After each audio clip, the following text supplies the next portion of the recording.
Non, parce que tu aimes le Seigneur mieux que moi, je crois que tu auras l'humilité et la compréhension, la maturité nécessaire pour m'amener aussi à aimer le Seigneur. Mais si tu aimes le Seigneur plus que moi, pour me montrer que je n'aime pas le Seigneur, c'est là où les problèmes commencent. Pour te mépriser. Pour me mépriser, pour me dire que je n'ai pas droit au chapitre lorsqu'on parle des questions de Dieu, pour me...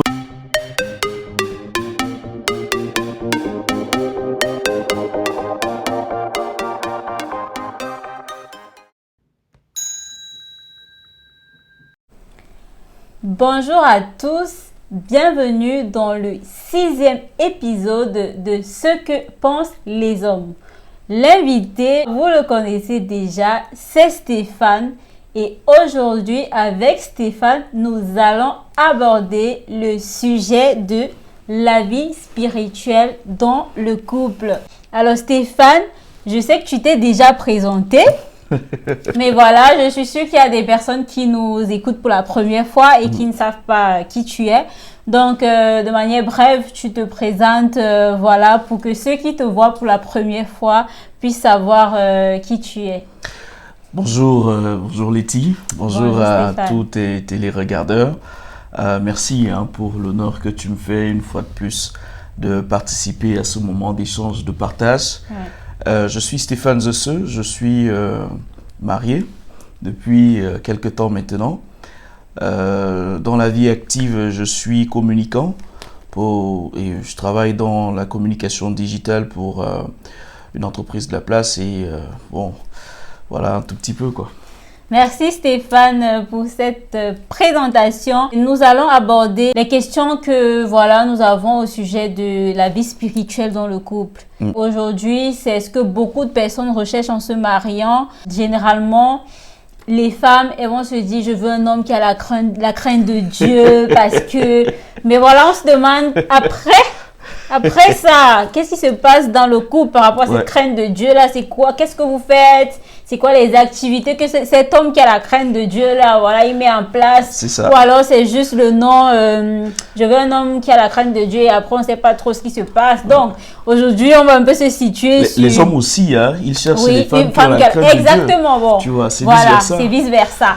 Même si c'est quand même prononcé chez les sœurs, beaucoup plus quand même. Ok. Donc aujourd'hui, on va essayer de voir ce qui se passe généralement après cette recherche d'une personne qui a la crainte de Dieu. D'accord. Donc, la première question, c'est... Stéphane, je sens qu'on va bien échanger aujourd'hui. En tout cas, ce sera pour le plaisir de tous ceux qui nous regardent. Ok, la première question. Quelle est la responsabilité de l'homme dans la vie spirituelle de sa famille? Alors, c'est bien parce que nous sommes dans un cadre chrétien, parce qu'il faut également le souligner pour circonscrire ce qu'on a à dire. Et dans la culture chrétienne, dans la pratique chrétienne, on reconnaît que Dieu a confié la responsabilité du leadership de la famille à l'homme. Ça, c'est un préalable sur lequel il faudrait que nous soyons d'accord. Nous sommes d'accord. Oui, parce que si nous ne sommes pas d'accord là-dessus, on peut aller dans plusieurs discussions et on ne va pas se comprendre.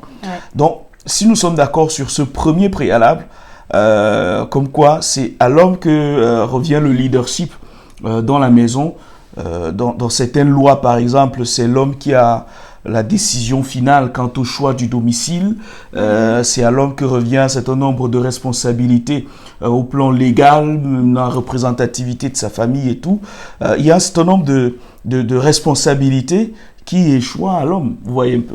Du coup, la responsabilité spirituelle fait partie de toutes ces responsabilités qui sont de l'ordre de ce que l'homme devrait endosser, du fait de ce qu'il est le leader, du fait de ce qu'il est le dirigeant. Et en tant que leader, on devrait leader également les aspects spirituels. Là encore, il faudrait que nous soyons d'accord sur le fait que quand on parle d'homme ou d'être humain, nous sommes dual principalement. D'autres peuvent dire que nous sommes tripartites, mais moi je préfère rester au niveau de la dualité. C'est-à-dire nous sommes matériels, nous sommes chair et os, comme on est en train de nous voir là présentement, mais nous sommes également invisibles. Il y a une partie de nous qui n'est pas visible, qui est spirituel, comme on aime à le dire, et qui est immatériel, c'est aussi un thème qui sied. Et c'est donc cet ensemble d'immatérialité-là qu'il est bon de maîtriser, de connaître, de comprendre et de vivre également en tenant compte des réalités immatérielles dans lesquelles nous sommes. Ouais. Et cette compréhension par l'homme fera en sorte qu'il aura un meilleur leadership dans sa maison, un meilleur leadership de sa famille. C'est pour cela que je suis d'accord, c'était la question de ce que l'homme est responsable. Maintenant, comment manifester cette responsabilité? Comment vivre cette responsabilité? Il vit cette responsabilité déjà en comprenant que c'est un fait. Tout ce qui nous arrive n'est pas seulement matériel. Il y a des choses immatérielles également qui sont les causes de ce que nous vivons. Alors, dans un premier temps, on devrait se rapprocher de Jésus, prendre conscience qu'on devrait inviter Jésus-Christ chaque matin, chaque soir. Ça va dépendre de chaque famille. Il y en a qui le font le soir. Le soir, avec ton épouse, avec tes enfants, vous vous recueillez, vous vous asseyez, soit vous méditez la parole de Dieu, soit vous prenez un moment de prière. Et que ce soit une habitude. Une habitude de remettre la famille à Jésus-Christ entre les mains du Seigneur, soit le matin ou le soir, ou même le matin et le soir, selon ce que chacun veut. D'accord. Est-ce qu'on peut donc dire que l'homme est le pasteur de sa maison? Généralement, les gens utilisent cette expression-là, l'homme est le pasteur de sa maison. Naturellement, puisque pasteur signifie berger. Oui. Pasteur signifie guide. L'homme est le pasteur de sa maison. Mais le problème aussi qu'il faut noter, c'est que pasteur ne veut pas dire sabitou dans les questions spirituelles. Oui. Pasteur ne veut pas dire overseer. Il n'a pas le monopole de la révélation du Saint-Esprit. Il n'a pas le monopole de la révélation. Il n'a pas le monopole de la connaissance des choses spirituelles. Il n'a pas le monopole de tout ce qu'il y a à savoir, de tout ce qu'il y a à vivre dans les réalités spirituelles. Oui. Donc, il est pasteur parce qu'il a la responsabilité de guider, de leader, de conduire, de dire comment est-ce qu'il pense que les choses devraient aller. Lui également ayant été brebis du Seigneur, c'est-à-dire qu'ayant lui-même le pasteur qui est Christ, tu vois. Donc, je suis d'accord que l'homme est le pasteur de sa maison. D'accord. Merci Stéphane. Alors, qu'est-ce qu'un homme attend de sa femme sur le plan spirituel? On a vu que l'homme, il a la responsabilité, il est le guide, il est le pasteur de sa maison. Maintenant, dans cette responsabilité-là, étant donné que la femme est son aide, qu'est-ce que l'homme attend donc de la femme sur ce plan? Moi, j'aurais aimé te demander qu'est-ce que la femme attend de l'homme, souvent dans le plan spirituel. Toi, selon toi, qu'est-ce que toi tu... Vous voyez, Stéphane est en train de devenir l'intervieweur et moi l'interviewée. Je m'excuse. Okay, mais je vais te répondre. S'il te plaît. Étant donné que nous avons une vision commune, que ce soit sur le plan spirituel, financier ou machin, nous avons globalement une vision commune dans notre mariage. C'est ça. Moi, j'attends que mon mari soit à la veille pour sa famille. À la veille, c'est quoi? C'est s'assurer que spirituellement, nous restons dans l'obéissance à Christ. Ça va passer par quoi? L'enseignement. Que des fois, on se rassemble. Qu'il soit le prédicateur. Pas forcément qu'il soit le prédicateur, mais comme tu as dit, personne n'a le monopole de la connaissance. C'est ça. On peut faire des tours de rôle. Aujourd'hui, c'est toi qui partages. Demain, c'est moi qui partage. Mais qu'on reste dans la même vision. Parce que si chaque fois, chaque personne, chaque membre du couple puise à des sources différentes, on ne restera pas sous le même leadership. Parce que moi, je vais penser des trucs que forcément, ils ne pensent pas. Mais quand on se réunit, quand on parle, quand on échange, on se dit, ah, franchement, ta façon de penser là, je ne sais pas si ça cadre trop avec la vision qu'on a et tout. Ou alors, je peux avoir une certaine idée et toi, tu dis, le Seigneur te met à cœur que non, c'est pas là. En fait, c'est plus ça, c'est que la famille, pour moi, que mon mari prenne la responsabilité que sa famille, sa femme, ses enfants restent sous la même sphère spirituelle. La même énergie spirituelle. Je te comprends. Et c'est louable ce que tu as comme attente. Parce que moi, je craignais que les femmes attendent que nous soyons Jésus-Christ incarné. C'est-à-dire que nous soyons des saints, des personnes parfaites, c'est-à-dire que spirituellement tellement au point, prêts à résoudre tous les problèmes et avoir les réponses pratiquement à tout. Ça c'est pas possible. Non, je ne pense pas que les femmes attendent. Je ne pense pas qu'une femme attende que son mari soit bishop. Bien sûr, il y a plusieurs qui pensent souvent ça. Et très souvent, dans certains cas, je rends grâce à Dieu que je ne sois pas dans cette situation. Dans certains cas, il y a des femmes qui mettent leur leader spirituel de l'Église en concurrence avec leur mari. Il y a certaines femmes, certaines épouses qui sont tellement plus attachées au pasteur de la congrégation qu'à leur époux. Ou alors, c'est pas quel responsable de ce côté-là, à cause de ce genre de situation. Parce qu'elle estime que son mari devrait être le modèle ou alors elle a taillé dans son esprit un type de modèle et elle voudrait que son mari ressemble à ce type de modèle-là. Et comme elle ne le retrouve pas forcément chez le frère, parce qu'il aime Dieu, mais il ne l'aime pas forcément comme toi tu aimerais que lui, il aime le Seigneur. Tu vas retrouver la sœur en train de passer plus de temps de prière avec un autre frère à l'église. Ce sera un partenaire de prière à l'église. Ce sera peut-être le pasteur chez qui on rend plus visite. On pose plus de problèmes au pasteur, des problèmes que toi-même le mari, tu n'es même pas au courant que c'est un problème. C'est le pasteur qui te convoque un de ces quatre pour te dire frère, ton épouse est venue me dire ceci. C'est pas admissible, tu vois. Ouais, je comprends. C'est à cause de ce genre de situation. Alors, il faudrait que nos épouses comprennent que nous ne pouvons pas remplacer Jésus-Christ.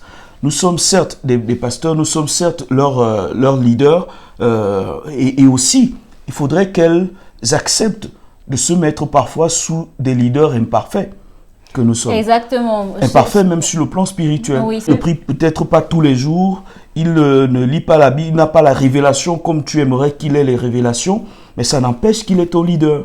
Et en tant que tel, il a droit au respect. Au respect même quand vous partagez sur des questions spirituelles. Chacun a son appel, tu vois. Donc, je ne pense pas qu'une femme qui se marie avec un homme qui est, je dirais, communicant, peut-être comme toi. Oui. C'est vrai, tu as une relation spirituelle à entretenir, mais tu ne peux pas consacrer autant d'heures à ça qu'un pasteur.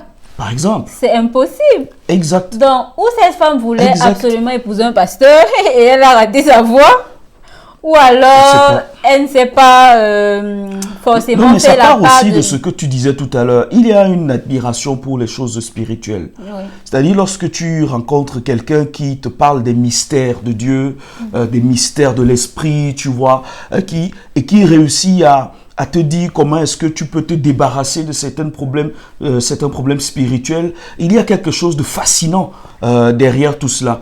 Et parfois c'est pour cela que certaines femmes vont juste vouloir avoir des rapports intimes avec des êtres spirituels, des personnes qui ont cette intimité spirituelle-là, parce qu'il y a une sorte d'attirance, tu vois un peu. Et il y a des cas où ton épouse te trompe avec le pasteur. Bon, ça va loin, Stéphane. Bon. J'ai l'impression que nous sommes dans les cas extrêmes là. Ce sont des situations qui arrivent. On revient au cas un peu plus régulier. Mais toujours est-il que les vibrations spirituelles, la relation, l'intimité avec le Seigneur fait en sorte qu'on ait un rayonnement à l'intérieur qui rejaillit tout autour de soi. Et même si on n'a pas une forte relation avec le Seigneur, notre épouse peut nous amener progressivement à l'avoir. Elle peut mettre en place un certain nombre de mécanismes pour encourager son mari progressivement à cultiver cette relation avec le Seigneur en restant poli, en restant dans l'attitude de ce que bienveillante, dans l'attitude de ce que c'est son leader, c'est son mari, c'est son pasteur, et que même s'il ne connaît pas tout, même s'il ne connaît pas comme le prophète connaît, ou bien comme, je sais pas, l'évangéliste, ou je sais pas quel autre pasteur très révérend connaît, il n'en demeure pas moins qu'il est quelqu'un qui aime le Seigneur. Et après, je veux dire aussi, tout le monde ne peut pas être au top indéfiniment. Dans le couple, il y aura les jours où la femme sera un peu plus éveillée, on va dire. Après, elle va descendre, le mari sera un peu plus éveillé, il va descendre. En fait, je veux dire, comme on dit souvent, c'est appelé ça les déserts spirituels. C'est ça. Tout le monde peut passer par des hauts et des bas. Voilà, En fait, il y a des jours où tu n'as même pas envie de prier. Il y a des jours, tout ce que tu veux faire, c'est dormir, manger, aller au travail. Tu n'as même pas envie de prier. Mais qu'on se soutienne en fait dans ces moments-là. Exact. C'est pas parce que quelqu'un n'a pas forcément envie de prier qu'il est subitement devenu un démon, qu'il est subitement devenu un sorcier. Un incroyant. Un incroyant, un inconverti. S'il y a des moments comme ça, on n'est pas forcément, voilà, excité par les choses du Seigneur. C'est vrai. Voilà, parce que soit on a trop de problèmes, soit on ne comprend pas vraiment. Mais pour moi, l'essentiel, c'est de se relever. Exact. C'est que on sait déjà dans le foyer que c'est quelque chose d'important. On se donne les moyens de valoriser cette partie spirituelle-là qu'on a. Et voilà, si demain, après-demain, c'est bas, c'est haut, l'essentiel, c'est qu'on sache c'est quoi sa place et qu'on se relève quand il faut, quoi.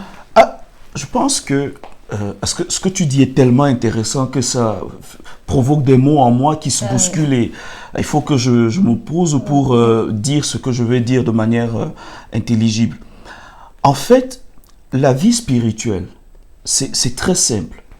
C'est une relation individuelle d'abord que chacun a avec Jésus-Christ, avec le Seigneur. Ensuite, lorsque toi, mon épouse, et moi, le mari, j'ai ma relation avec le Seigneur, chacun pour sa part, ça fait en sorte que ce sera beaucoup plus facile après pour que nous ayons tous les deux une relation de couple et de famille avec le Seigneur Jésus-Christ. Puisque dans un premier temps, on est d'accord sur les bases, sur les principes de la foi. Dans un deuxième temps, on est d'accord sur ce qui n'est pas bon et ce qui est bon, sur ce qu'on ne devrait pas faire et ce qu'on devrait faire. Ça peut être des aspects de moralité, de morale, de conduite, de manière de faire, des manières d'être. On est d'accord là-dessus. Par la suite, pour ce qui est de la compréhension de la vie spirituelle, des questions liées aux démons et tout, on peut se faire accompagner par des leaders d'un commun accord. Que tu vas aller voir ton leader, moi je vais aller voir mon leader, et qu'on aura des chassés croisés comme cela, c'est pas intéressant. Oui. Donc, merci Stéphane. Je pense qu'on a beaucoup échangé et beaucoup tiré profit. Oui, parce que c'était important que tu nous dises aussi ce que vous les femmes, vous attendez de nous autres maris. Je pense qu'un jour, on fera peut-être une série, ce que pensent les femmes ou ce que veulent les femmes, je ne sais pas, mais... Je serai peut-être l'intervieweur. Aujourd'hui, on est intéressé par ce que les hommes pensent. Voilà. D'accord, Stéphane. Alors, qu'est-ce que ça te ferait que ta femme soit plus attachée au Seigneur que toi? Ça me ferait plaisir. Je serais très content. Non, parce que tu aimes le Seigneur mieux que moi, je crois que tu auras l'humilité et la compréhension, la maturité nécessaire pour m'amener aussi à aimer le Seigneur. Mais si tu aimes le Seigneur plus que moi, pour me montrer que je n'aime pas le Seigneur, c'est là où les problèmes commencent. Pour te mépriser. Pour me mépriser, pour me dire que je n'ai pas droit au chapitre lorsqu'on parle des questions de Dieu. Tu me ramènes que au cours d'une discussion, peut-être on parle de... on a vu une musique à la télévision, et pendant la musique, on a vu que la chantre avait un décolleté trop profond et que les joues de ses seins commençaient à apparaître. Alors on commence à discuter là-dessus. Ça part sur des versets bibliques et que tu commences à être... Tu n'es pas assez spirituel. C'est ça, tu vois. Tu n'es pas assez spirituel. Des mots pareils, c'est pas gentil du tout. Et c'est là où les problèmes commencent. Donc, ne me montre pas que tu es trop spirituel. Montre-moi que tu aimes le Seigneur et amène-moi aussi à aimer le Seigneur. Et si tu veux me montrer que tu es trop spirituel, tu vas rester avec ta spiritualité là. La différence, c'est l'attitude. La maturité. Cette attitude mature que tu dois avoir. Donc, le tout n'est pas d'aimer le Seigneur plus que ton mari, mais le tout, c'est d'être mature et de reconnaître que même s'il n'aime pas le Seigneur autant que toi, même s'il n'est pas spirituel autant que toi, bon, spirituel entre guillemets, parce qu'on met tout et rien dedans, il reste ton époux, il reste ton chef selon ce que la culture chrétienne veut également. D'accord. Merci Stéphane. Alors, comment organiser la vie spirituelle dans le foyer? Temps de prière, méditation, est-ce toujours l'homme qui doit enseigner? Bon, on a essayé un peu d'en parler. Ça c'est pas la vie spirituelle, ce sont des activités qu'on peut qualifier de spirituelles, tu vois un peu. Ce sont des activités. Parce que la vie, c'est chaque chose qu'on fait. C'est-à-dire, c'est la manière de me parler. C'est spirituel. Oui. Parce que le spirituel rejaillit un tout petit peu sur ton comportement général, ton comportement global, sur la politesse que tu as, sur la manière de voir. Je me souviens de ce chapitre de l'Évangile où, quand Jésus est avec ses disciples, j'oublie un tout petit peu tout ce qui se passe tout autour. Oui. Et Pierre dit à Jésus, non, tu ne vas pas mourir parce que, bon voilà, on ne veut pas que tu meurs. Mais Jésus dit, arrière de moi, Satan. Et il voit le diable derrière la parole que Pierre vient de prononcer, tu vois. C'est-à-dire, cette faculté à discerner l'ennemi dans les paroles qui sont prononcées ou alors dans les choses qui sont dites, dans les choses qui sont faites, de sorte à ne pas accuser ton époux ou ton épouse pour quelque chose qu'elle a eu à faire ou quelque chose qu'elle a eu à dire, mais que tu sais que c'est une influence peut-être néfaste de l'ennemi qui veut vous créer des problèmes là maintenant, qui veut créer de la zizanie, qui veut créer des tensions là maintenant, et que tu passes outre cette situation pour chasser l'ennemi derrière les paroles ou derrière le comportement, derrière l'attitude et consolider votre foyer. C'est tout cela la vie spirituelle au quotidien. Mais pour revenir aux activités, comme tu disais, ça va dépendre de chacun. Tu l'as souligné tout à l'heure, il y a des moments où on n'a pas envie de prier. Mais ça ne veut pas dire que Jésus n'est pas là, tu vois.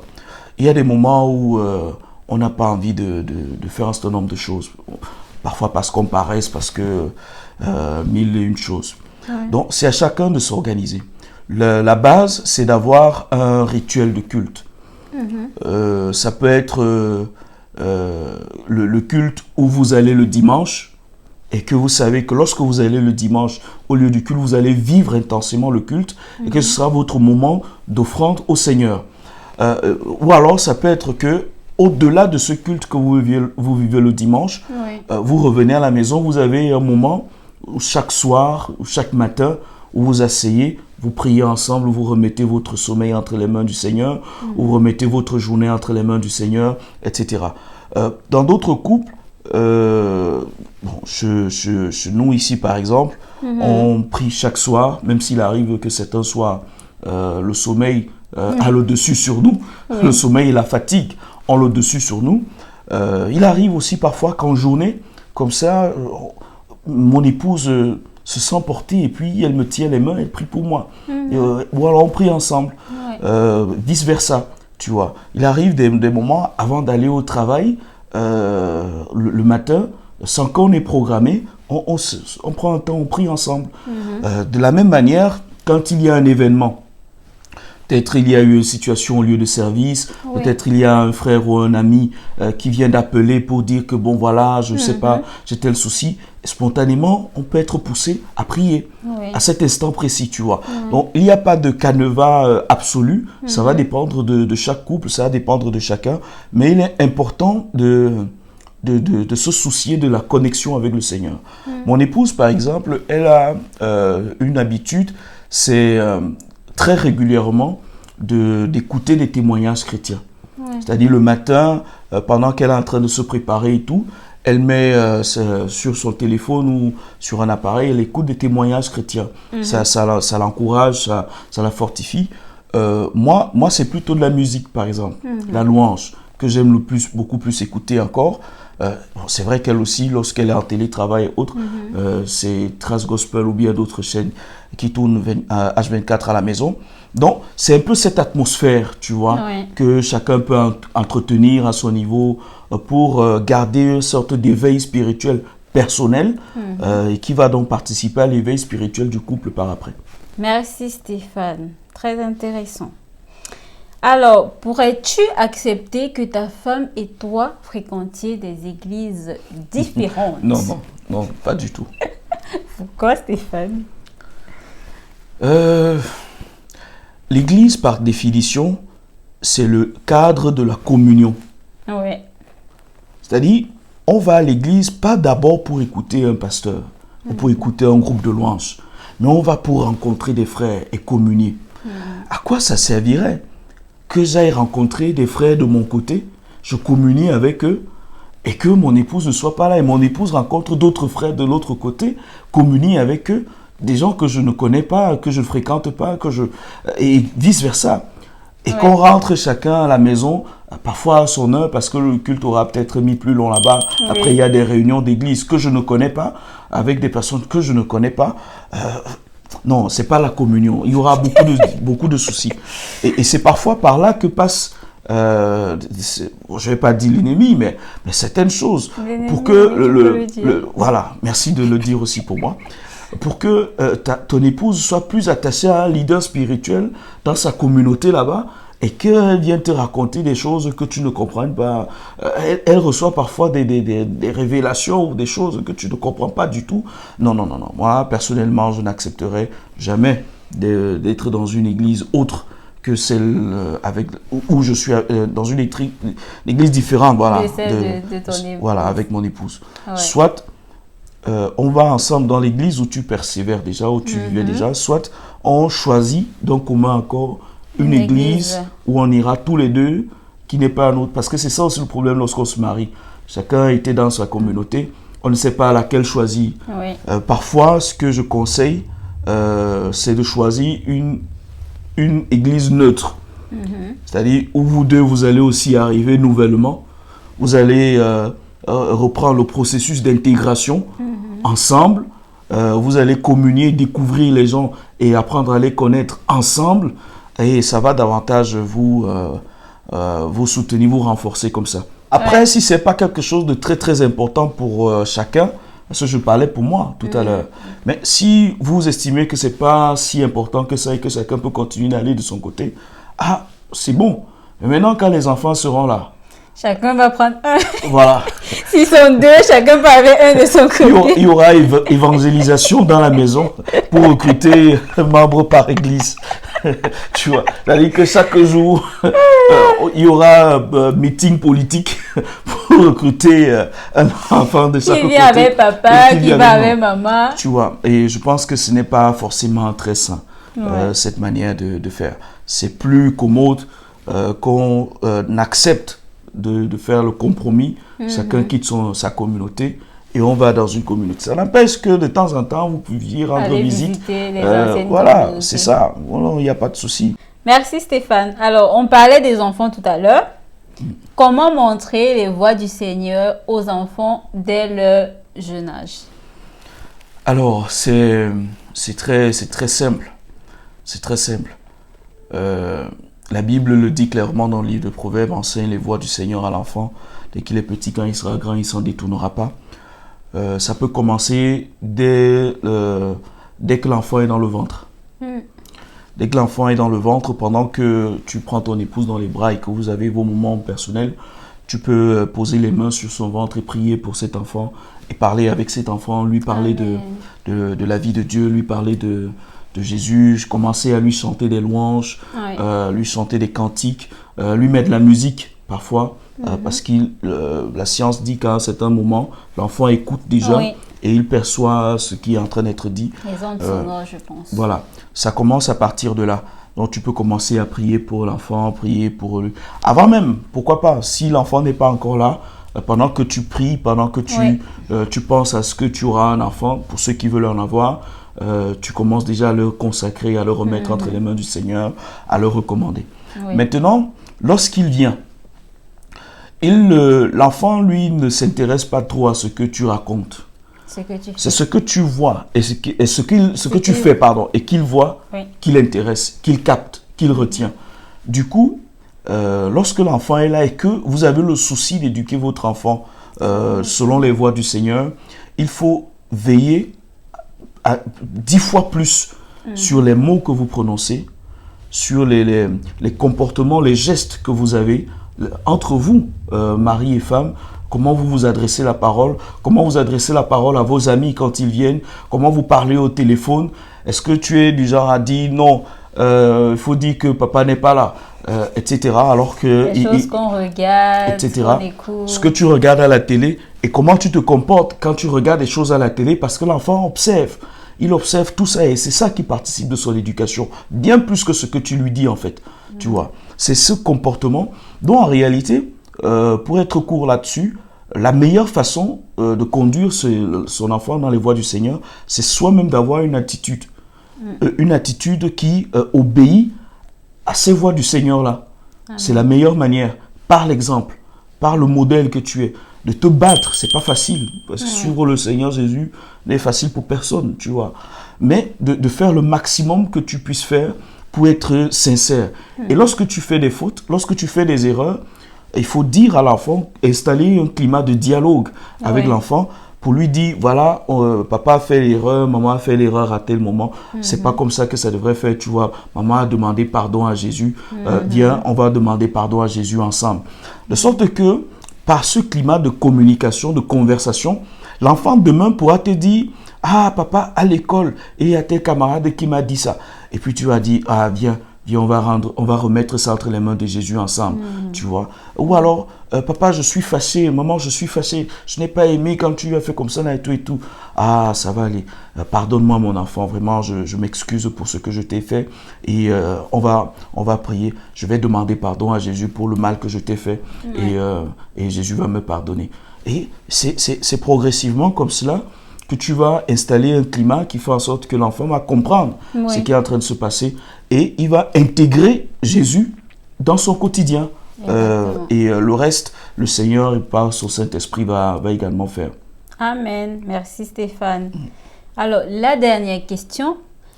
Quel conseil, oui déjà, quel conseil tu donnerais à un couple tiède ou froid spirituellement, qui n'a pas trop conscience de l'entretien de cette vie spirituelle au quotidien? Alors, ce que je peux dire à un couple qui était dans la foi et qui a commencé à faiblir à cause des disputes dans le foyer, à cause de ce que finalement on se rend compte que notre épouse qui se disait tant chrétienne, finalement n'est pas si chrétienne que ça. À cause peut-être de ton mari, tu estimais, ou alors qui est montré à l'extérieur, qui croit trop en Dieu, et pourtant à l'intérieur de la maison, ce n'est pas ça. Et puis, il a été dégradé vis-à-vis à tes yeux à cause de tout cela. Il s'est dégradé complètement. Ce que je peux dire, c'est que Jésus-Christ vous aime. Amen. Jésus-Christ aime chacun de vous. Et Jésus-Christ n'est pas fatigué de vous pardonner, de vous accompagner. Il n'est pas incapable de vous réconcilier à nouveau. Il n'est pas incapable de raviver la flamme que vous aviez autrefois. Jésus-Christ est vivant. Il est bien plus vivant que ce que nous pouvons croire ou ce que nous pouvons imaginer. Et il nous le prouve à chaque fois. Ce qu'il y a lieu de faire, c'est de faire l'effort de lui faire confiance à nouveau. Je dis effort parce que ce n'est pas toujours facile. C'est un beau rôle que d'être là et puis de donner des conseils, de dire des mots, de prononcer des belles phrases. C'est parfois facile. Mais lorsqu'on vit dans sa chair, la peine, la douleur, parfois parce qu'on a été trompé, on a été trahi par quelqu'un en qui on avait confiance, c'est difficile d'avoir confiance à nouveau. C'est difficile de vouloir se réconcilier à nouveau. Mais il n'y a rien qui surpasse ce que le Seigneur Jésus-Christ est capable de faire. Le problème parfois, c'est que ça dure. Ça met un temps qu'on ne maîtrise pas. Mais toujours est-il que si nous sommes remplis de volonté de voir sa gloire se manifester dans notre couple, cette gloire se manifestera parce qu'il est fidèle. Je parle avec beaucoup d'émotion parce que ce sont des réalités très difficiles. Ce que je peux dire aussi à ce couple qui n'a pas connu le Seigneur et qui entend parler de ces choses, qui suit cette vidéo et qui voudrait en savoir davantage, vivre davantage une relation dans la crainte de Dieu, ce que je voudrais dire, c'est que Jésus-Christ a les bras ouverts, les bras grandement ouverts. Il est prêt à vous accueillir chacun de son côté d'abord, c'est-à-dire toi, madame, toi, monsieur. Jésus-Christ a les bras grandement ouverts. Tu peux t'agenouiller maintenant où tu es ou alors t'asseoir et te recueillir à l'intérieur de toi-même, reconsidérer ta vie, reconsidérer ton parcours et demander pardon à Dieu. Demander à Dieu de rallumer, de venir habiter en toi, de te redonner la vie. Amen. De te redonner la vie, de venir ton maître, de prendre place dans ton cœur, de te réconcilier avec lui. Voilà, c'est ce que je cherchais comme expression. De te réconcilier profondément avec lui, c'est l'essentiel. Parce que lorsque tu seras réconcilié avec Dieu par l'Esprit Saint, et que ton épouse, de son côté, est réconciliée avec Dieu par le Saint-Esprit, alors vous pourrez tous les deux ensemble vous réconcilier également. Et la corde à 3 brins, c'est celle qui ne se range jamais. À 2 brins, c'est facile parfois de casser, mais à 3 brins, elle ne peut pas se rompre. Toi, ton épouse et le Seigneur par son esprit au milieu de vous. Amen, donc, c'est ce que je peux apporter comme... Amen. Merci Stéphane pour cette très belle conclusion. C'est magnifique tout ce que tu as dit. Et voilà, merci pour ta disponibilité. C'est moi qui te remercie. Nous sommes arrivés au terme de cet épisode. Et quant à vous, je vous dis à la semaine prochaine pour un nouvel épisode de Ce que pensent les hommes.